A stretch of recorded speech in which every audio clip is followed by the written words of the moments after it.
नमस्कार। आज हम बीएड कोर्स में देखेंगे जनतंत्र और शिक्षा। तो इससे संबंधित नोट्स को देखेंगे। तो यहाँ पर सबसे पहले जानेंगे कि जनतंत्र क्या है। तो जनतंत्र का जो अर्थ होता है वह होता है जनता के हाथों में सारी शक्ति होना। यानी कि जनतांत्रिक यानी लोकतांत्रिक शासन में हम देख सकते हैं कि यहाँ पर शासन की बात करते हैं तो जनता क्या करती है कि अपने इच्छा के अनुसार जो सरकार उन्हें पसंद होती है जनता उसका अपने मतदान प्रणाली के आधार पर चयन करती है। तो यहाँ पर सरकार का भी क्या कर्तव्य होता है कि वह जनता की सारी सुविधाओं को उपलब्ध कराए, जो भी उनके अधिकार और कर्तव्य है वो जनता को उपलब्ध कराए। तो सबसे पहले हम देखेंगे यहाँ पर जनतंत्र का अर्थ। तो जनतंत्र जो है इसको अंग्रेजी में डेमोक्रेसी कहते हैं, जो कि यह ग्रीक भाषा के दो शब्द डेमोस और क्रेटिक से मिलकर बना है। यहाँ डेमोस का अर्थ होता है शक्ति और क्रेटिक का अर्थ होता है जनता। इस प्रकार शाब्दिक अर्थ में जनतंत्र का अर्थ होता है जनता के हाथों में शक्ति का होना। अब्राहम लिंकन का कहना था कि जनतंत्र जो है वह जनता का शासन है, जनता द्वारा और जनता के लिए शासन है। जनतंत्र को सफल बनाने के लिए इसके सिद्धांत तथा मूल्य का प्रयोग जीवन के सभी क्षेत्र जैसे आर्थिक, सामाजिक, धार्मिक तथा शैक्षिक आदि क्षेत्रों में इसका प्रयोग किया जाना चाहिए। इसके बिना जनतंत्र क्या होता है, असफल हो जाएगा। किसी एक क्षेत्र में हम जनतंत्र का प्रयोग नहीं कर सकते, बल्कि सभी क्षेत्रों में हम करते हैं, चाहे वह आर्थिक हो, सामाजिक हो, धार्मिक हो या शैक्षिक हो। जनतंत्र में क्या होता है कि सभी को समान दृष्टिकोण से देखा जाता है और जो भी सुविधाएं हैं या अधिकार है या कर्तव्य है वो सभी जनता को समान रूप से दी जाती है, ताकि सभी का स्तर जो है समान रूप से बना रहे। परिभाषा देखते हैं। सीले का कहना है कि जनतंत्र वह सरकार है जिसमें सभी भाग लेते हैं, जबकि बोडे का कहना है जनतंत्र जो है जीवन यापन की एक रीति है और जीवन यापन की रीति का तात्पर्य है जीवन के प्रत्येक प्रमुख क्षेत्र को प्रभावित करना। ये बोडे के अनुसार परिभाषा है, जबकि मेजनी का कहना था कि सच्चे जनतंत्र का तात्पर्य है सबसे योग्य तथा सबसे अच्छे नेतृत्व में सबके द्वारा उन्नति करना। अब हम सिद्धांत देखेंगे। सिद्धांत के अंतर्गत 4 पॉइंट देखेंगे। जनतंत्र का जो सिद्धांत है, पहला है स्वतंत्रता, दूसरा समानता, तीसरा बंधुत्व और चौथा न्याय। तो सबसे पहले देखेंगे स्वतंत्रता। स्वतंत्रता को जनतंत्र का आत्मा माना गया है। इसके बिना व्यक्ति के व्यक्तित्व का विकास असंभव है। यहाँ पर कहा गया है कि प्रत्येक व्यक्ति को जीवन से संबंधी प्रत्येक समस्या के विषय में अपने निजी ढंग से सोचने, विचार करने, लिखने, भाषण देने, वाद विवाद करने, अपनी सम्मति देने और आलोचना करने की पूर्ण स्वतंत्रता मिलनी चाहिए। प्रत्येक व्यक्ति को ये सारी स्वतंत्रता मिलनी चाहिए, तभी वह व्यक्ति अपने व्यक्तित्व का अच्छे तरीके से विकास कर सकता है। यानी कि यहाँ पर अगर किसी व्यक्ति का शोषण हो रहा है तो वह विचार अपना रख सकता है। जनतंत्र में ये सिद्धांत के अंतर्गत, स्वतंत्रता के अंतर्गत ये आता है। व्यक्ति अपने विचार को रख सकता है, भाषण देने की पूर्ण स्वतंत्रता है। अब दूसरा हम देखेंगे समानता। तो जनतंत्र के अंतर्गत समानता में हम क्या देखते हैं कि व्यक्ति के बीच रंग रूप, जन्म, जाति, धर्म, वर्ग, लिंग आदि के आधार पर किसी तरह का भेदभाव नहीं किया जाता है। प्रत्येक व्यक्ति को अपने व्यक्तित्व के विकास के लिए स्वतंत्र और समान अवसर दिए जाते हैं।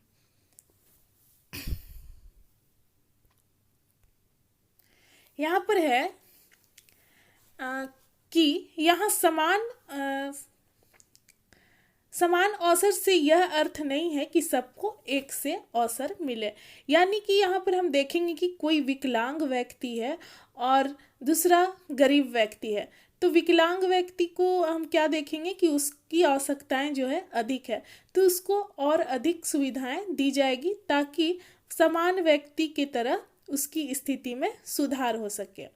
व्यक्तिगत विभिन्नता के सिद्धांत को देखते हुए कोई भी दो व्यक्ति एक समान नहीं हो सकते, यानी कि यहाँ पर यही चीज आ जाएगा और उनमें भी कुछ ना कुछ अंतर अवश्य होता है। अतः जनतंत्र में समानता का अर्थ है कि प्रत्येक व्यक्ति को उसकी रुचि, योग्यता और क्षमता के अनुसार विकास की सुविधाएं प्राप्त हो। यानी कि क्षमता में हम देख सकते हैं कि कोई विकलांग व्यक्ति है तो उसको क्या होगा कि सुविधाएं अधिक उपलब्ध कराई जाएगी ताकि उसकी स्थिति में सुधार हो सके। तीसरा नंबर है बंधुत्व। इसको जनतंत्र की कुंजी माना गया है। जनतंत्र में प्रत्येक व्यक्ति मेलजोल से रहते हैं और हर व्यक्ति समाज में सम्मानित होते हैं। उसे यह अधिकार होता है कि वह अपनी शक्ति के अनुसार समाज में योगदान दे। जनतंत्र में मिलकर काम करने की यह प्रवृत्ति उसे उत्कृष्ट बनाती है। यानी कि बंधुत्व यानी कि सभी व्यक्ति एक साथ मिलजुल कर रहें। न्याय। तो जनतंत्र के मूल सिद्धांत में न्याय भी आता है। तो यहाँ पर है कि इस सिद्धांत के अनुसार समाज के सभी व्यक्ति को बिना भेदभाव किए हुए समान रूप से न्याय मिलना चाहिए और उनमें किसी भी आधार पर किसी तरह का भेदभाव नहीं किया जाना चाहिए। यानी कि जाति, धर्म, किसी के आधार पर आप व्यक्ति के बीच भेदभाव नहीं कर सकते हैं। अब देखेंगे जनतंत्र के मूल्य। इसके पहले हम क्या देखे थे? जनतंत्र के सिद्धांत। अब देखेंगे जनतंत्र के मूल्य में क्या आता है? व्यक्ति का आदर करना, सहनशीलता का गुण होना चाहिए, परिवर्तन में विश्वास करना चाहिए, यानी कि बदलते परिस्थिति के अनुसार परिवर्तन करना समाज में जरूरी हो जाता है, सेवा और व्यक्तिगत तथा सामाजिक उन्नति। अब देखेंगे इसके अंतर्गत जो अगला पॉइंट है हमारा, जनतंत्र के लिए शिक्षा की आवश्यकता क्यों है। तो शिक्षा के क्षेत्र में जनतंत्र के सिद्धांत और मूल्यों का समावेश बहुत पुराना नहीं है। यहाँ पर पुराना नहीं कहा गया है। इस महत्वपूर्ण परिवर्तन का श्रेय किसे जाता है? जॉन डीवी को जाता है। उन्होंने क्या बताया था कि एक जनतांत्रिक समाज में शिक्षा की व्यवस्था ऐसी होनी चाहिए कि प्रत्येक व्यक्ति सामाजिक कार्य तथा संबंधों में निजी रूप से रुचि ले सके। इस प्रकार की शिक्षा से मनुष्य में प्रत्येक सामाजिक परिवर्तन को दृढ़तापूर्वक स्वीकार करने का सामर्थ्य उत्पन्न होगा। जनतंत्र के सिद्धांत और मूल्य का प्रयोग शिक्षा के क्षेत्र में किया जाना चाहिए ताकि शिक्षित होने के बाद व्यक्ति अपने अधिकार के संबंध में जागरूक होने के साथ साथ जनहित के लिए भी अपने कर्तव्य को भी निभाने के लिए तत्पर हो। ऐसा ना होने पर जनतंत्र का मुख्य लक्ष्य समाप्त हो जाएगा। तो जनतंत्र में शिक्षा बहुत जरूरी है ताकि प्रत्येक व्यक्ति अपने अधिकार और कर्तव्य को समझे और समाज में एक अच्छे समाज का निर्माण हो। अब हम अगला टॉपिक देखेंगे इसके अंतर्गत, शिक्षा में जनतंत्र। तो पहला नंबर है इसके अंतर्गत समान अवसर प्रदान करना। जनतंत्र में यानी कि शिक्षा के बारे में यहाँ पर बताया गया है कि शिक्षा की व्यवस्था जो है सभी को समान रूप से उपलब्ध कराना चाहिए। ऊंच नीच के या जाति, धर्म किसी भी तरह का लेकर बच्चों के बीच भेदभाव नहीं किया जाना चाहिए। सभी को समान रूप से शिक्षा की व्यवस्था उपलब्ध कराना चाहिए। दूसरा है सार्वभौमिक और अनिवार्य शिक्षा, यानी कि सभी को शिक्षा अनिवार्य रूप से उपलब्ध कराना चाहिए। निःशुल्क शिक्षा यानी कि निःशुल्क होना चाहिए ताकि सभी लोग शिक्षा प्राप्त कर सकें। प्रौढ़ शिक्षा की व्यवस्था होनी चाहिए। बाल केंद्रित शिक्षा यानी कि बच्चों को ध्यान में रखकर शिक्षा दी जानी चाहिए। जनतांत्रिक शिक्षण पद्धति यानी कि शिक्षण की जो पद्धति है वह जनतांत्रिक होना चाहिए, यानी कि सभी को ऐसा शिक्षा दिया जाना चाहिए कि सभी को समान रूप से प्राप्त हो।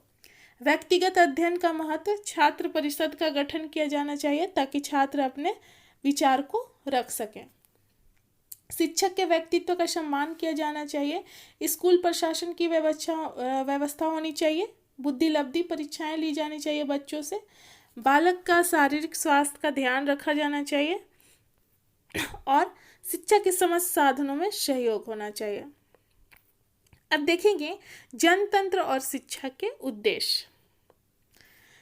तो पहला है जनतंत्र के मूल्यों का विकास करना, दूसरा उत्तम अभिरुचि का विकास करना, तीसरा व्यावसायिक कुशलता का विकास करना, चौथा अच्छी आदतों का विकास करना, विचार शक्ति का विकास करना, सामाजिक दृष्टिकोण का विकास करना, व्यक्तित्व का सामंजस्यपूर्ण विकास करना, नेतृत्व का विकास करना, राष्ट्रीय और अंतर्राष्ट्रीय भावना का विकास करना और नागरिकता का प्रशिक्षण भी नागरिकों को दिया जाना चाहिए, तभी वो नागरिकता के गुणों को समझ सकेंगे।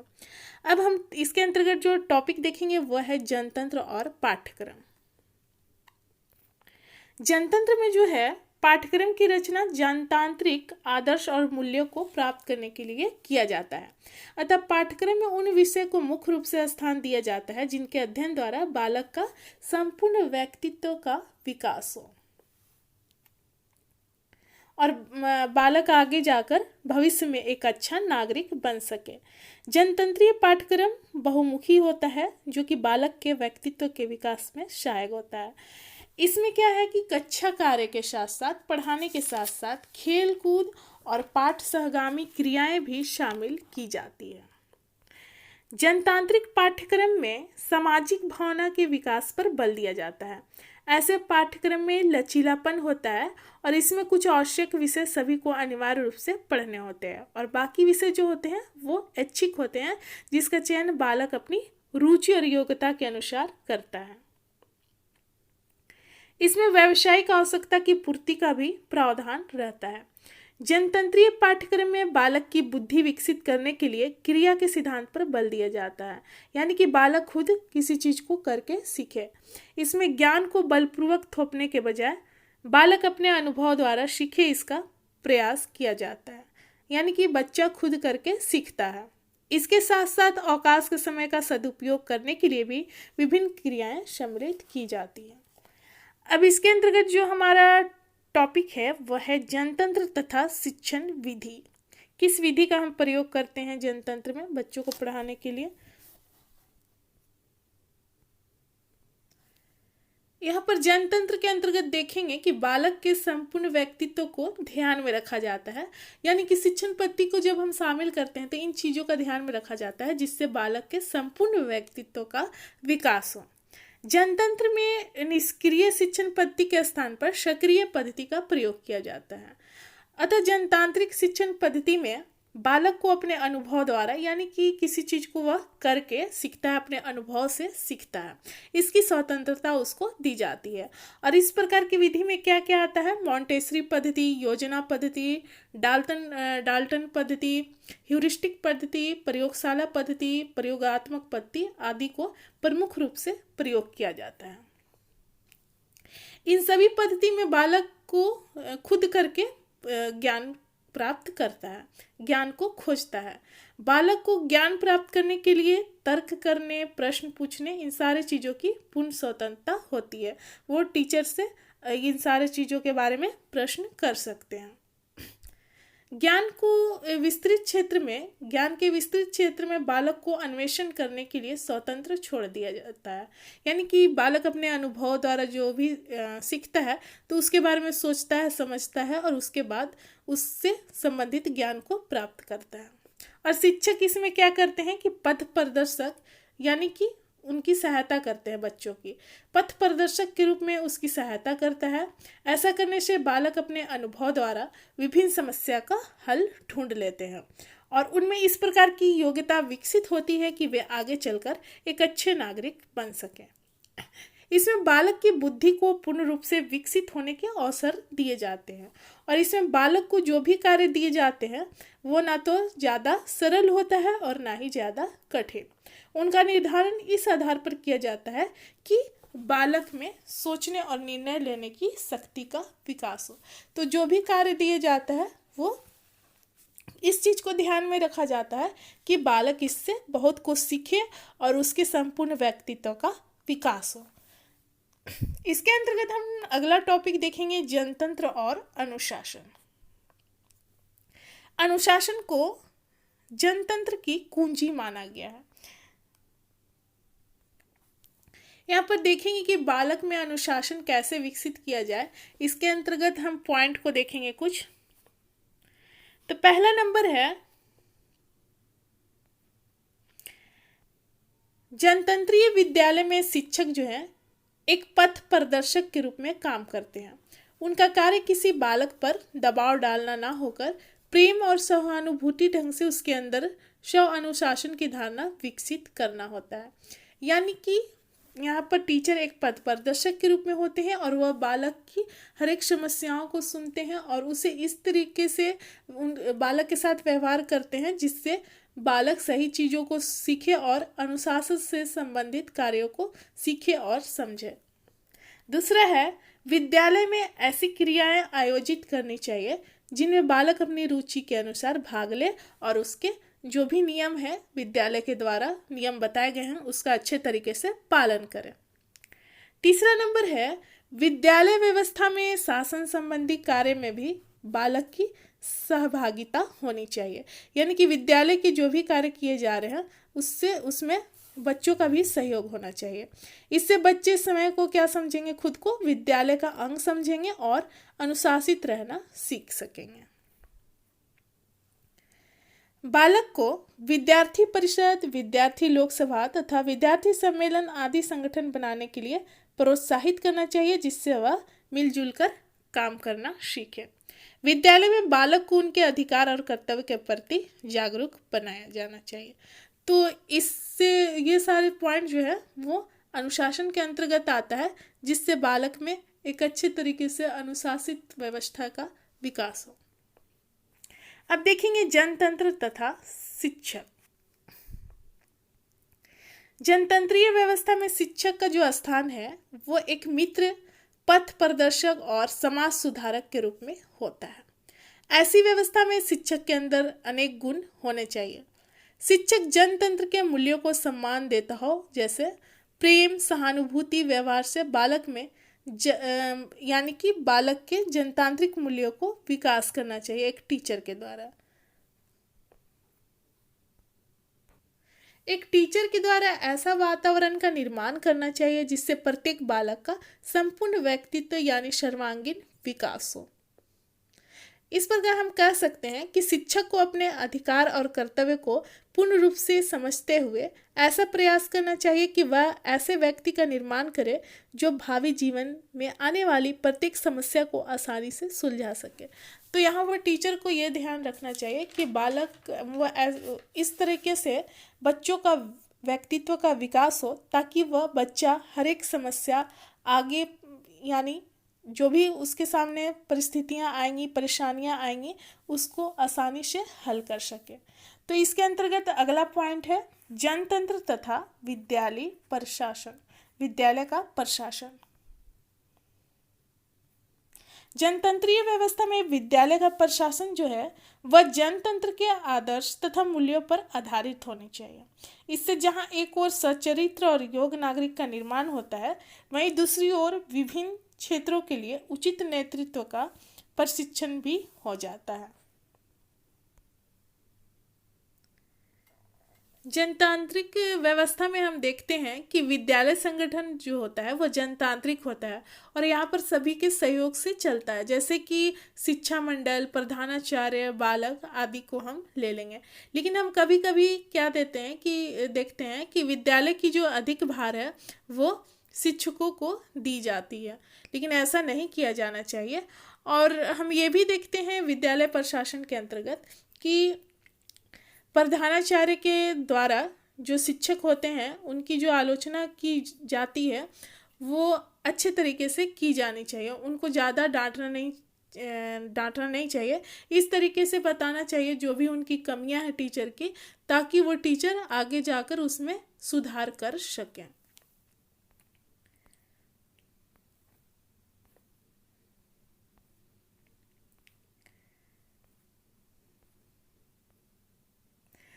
इसके अंतर्गत अगला पॉइंट जो हमारा आता है भारत में जनतंत्र और शिक्षा।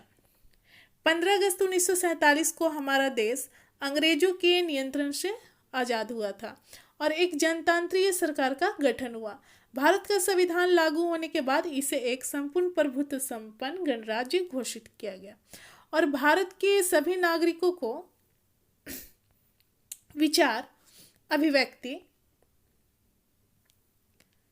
विश्वास, धर्म और उपासना की स्वतंत्रता, जैसे यहाँ पर हम देखेंगे न्याय के साथ साथ जनतंत्र स्थापित किया गया। इन सभी आदर्शों को प्राप्त करने के लिए शिक्षा को आवश्यक माना गया। इसलिए संविधान की धारा 45 में यह घोषणा की गई कि देश के सभी राज्य संविधान लागू होने के 10 वर्ष के अंदर, यहाँ पर देखेंगे 14 वर्ष तक के प्रत्येक बालक के लिए अनिवार्य और निःशुल्क शिक्षा की व्यवस्था करेंगे। जनतंत्र की सफलता के लिए राष्ट्र में एकता की भावना विकसित होना जरूरी है। इस आधार पर देश में सभी जगह ऐसी शिक्षा दी जानी चाहिए जो इस उद्देश्य को पूरा कर सके। इस प्रकार आप यहाँ पर देख लेंगे, जैसे कि यहाँ पर हम देख सकते हैं